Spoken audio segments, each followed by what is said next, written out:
La nuit était tombée depuis longtemps sur Dakar, mais la chaleur semblait encore flotter dans l'air comme un manteau invisible.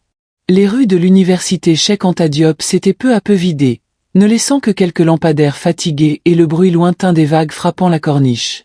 Alioune, un étudiant en licence, marchait seul, son sac sur l'épaule, fatigué d'une longue journée de cours. Il n'avait qu'une envie, rentrer chez lui à Pikine, retrouver sa chambre et s'endormir. Sous un lampadaire qui clignotait par moments, il s'arrêta, espérant qu'un taxi passerait bientôt. Le silence pesait lourdement, seulement troublé par le ronronnement d'un moteur lointain. Alioune sentit une étrange sensation, comme si le temps ralentissait autour de lui. La brise qui venait de l'océan lui sembla plus froide qu'à l'accoutumée, presque glaciale. Il jeta un regard autour de lui, rien que des bâtiments assoupis et des rues désertes.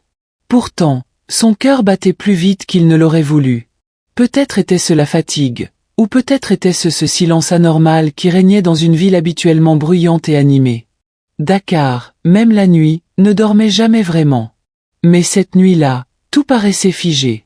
Enfin, au loin, il distingua 2 phares qui s'approchaient lentement. Le bruit caractéristique d'un moteur diesel grinçant se fit entendre, et un taxi jaune et noir s'arrêta doucement devant lui. Alioune poussa un soupir de soulagement. Enfin, il allait pouvoir rentrer. Il ne savait pas encore que ce trajet allait être le plus terrifiant de toute sa vie, et qu'il ne regarderait plus jamais un taxi de la même manière. La portière gronda légèrement en s'ouvrant. Le chauffeur, caché sous une vieille casquette, ne leva pas les yeux vers Alioune. Sa main osseuse et pâle fit un signe bref pour l'inviter à monter. La voix qui en sortit, rauque et grave, résonna étrangement. « Monte !» Alioune hésita une seconde. Il sentit son estomac se nouer, mais la fatigue l'emporta. Il entra à l'arrière et claqua la portière. L'odeur à l'intérieur du taxi était étrange, un mélange de cuir usé, de poussière, et d'autres choses qu'il n'arrivait pas à définir, comme une odeur métallique, âcre. Le chauffeur ne dit rien. Il démarra brusquement, et la voiture s'élança dans la nuit. Alioune observa les mains du conducteur sur le volant, longues, minces, presque décharnées. Il détourna vite le regard, pensant qu'il devenait paranoïaque. Après tout, ce n'était qu'un vieux chauffeur, fatigué, comme beaucoup d'autres à Dakar. Mais quelque chose ne collait pas. Depuis qu'il était monté, Alioune avait l'impression que l'air dans le taxi était plus lourd, plus étouffant. Comme si chaque respiration demandait plus d'effort. Il voulut engager la conversation, poser la question habituelle. « Pikine, ça vous arrange ?» Mais aucun son ne sortit de sa bouche. C'était comme si sa voix s'était coincée dans sa gorge. Il se contenta de s'adosser, espérant que le trajet soit rapide. Pourtant, au fond de lui, une inquiétude grandissait. Il ignorait que ce silence allait devenir de plus en plus insupportable. La voiture roulait vite. Trop vite. Les lumières des rues défilaient comme des éclairs, et Alioune eut le sentiment que le chauffeur ne respectait aucun feu ni aucun carrefour. C'était comme si les règles de circulation n'existaient plus pour ce taxi. Il sortit son téléphone, pensant se distraire un instant, mais il constata avec stupeur qu'il n'y avait aucun réseau. Pas de 4G, pas de signal. Pourtant, il se trouvait toujours dans Dakar, où la couverture était presque partout assurée. Une sueur froide coula le long de sa nuque. Il leva les yeux vers le rétroviseur. Son propre visage y était reflété, pâle et inquiet. Mais, il n'y avait pas de reflet du chauffeur. Le siège avant semblait vide dans le miroir. Alioune cligna plusieurs fois des yeux, pensant que c'était un effet de la lumière. Mais non. Le chauffeur n'apparaissait pas. Son cœur accéléra. Il voulait parler, demander au conducteur d'arrêter immédiatement, mais sa bouche resta sèche. Ses mains tremblaient, et il sentit son sac glisser de ses genoux. Quelque chose clochait terriblement. C'était comme si la voiture roulait dans un espace qui n'était plus vraiment Dakar. Les rues devinrent méconnaissables. Ce n'était plus la Médina, ni les grandes artères connues de la capitale. Autour de la voiture, il n'y avait plus que des routes désertes bordées de brouillard. Les lampadaires semblaient avoir disparu, remplacés par des silhouettes d'arbres noirs, tordus. Le chauffeur commença à fredonner. Une mélodie lente, lugubre, en wolof ancien, presque incantatoire. Alioune ne comprenait pas les paroles, mais chaque note résonnait en lui comme une menace. Son estomac se serra. Il posa sa main sur la poignée de la portière, songeant à sauter du véhicule. Mais quand il tira doucement, il réalisa que la porte était verrouillée de l'intérieur. Impossible de sortir. Le brouillard s'épaississait, et Alioune avait l'impression que des ombres mouvantes flottaient dedans, comme si elles observaient la voiture.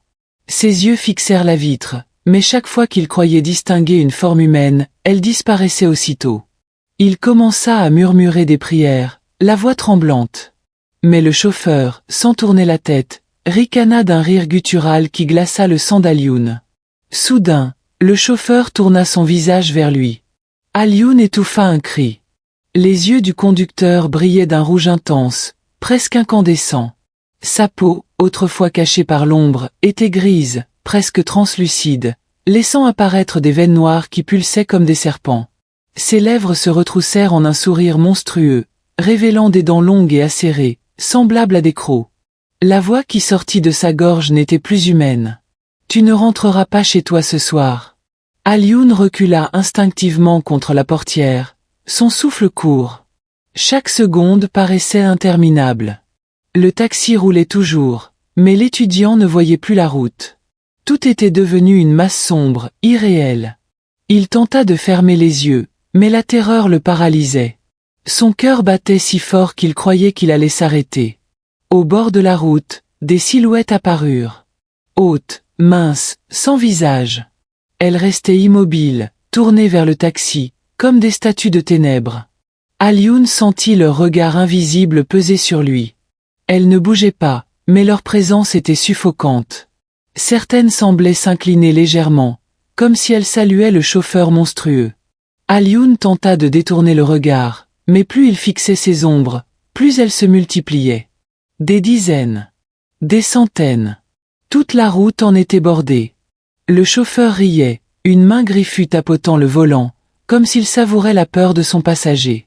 Alioune, désespéré, serra son sac contre lui et ferma les yeux. Il se mit à réciter des prières, d'abord à voix basse, puis de plus en plus fort. Les mots jaillissaient de lui comme une ultime défense contre l'horreur.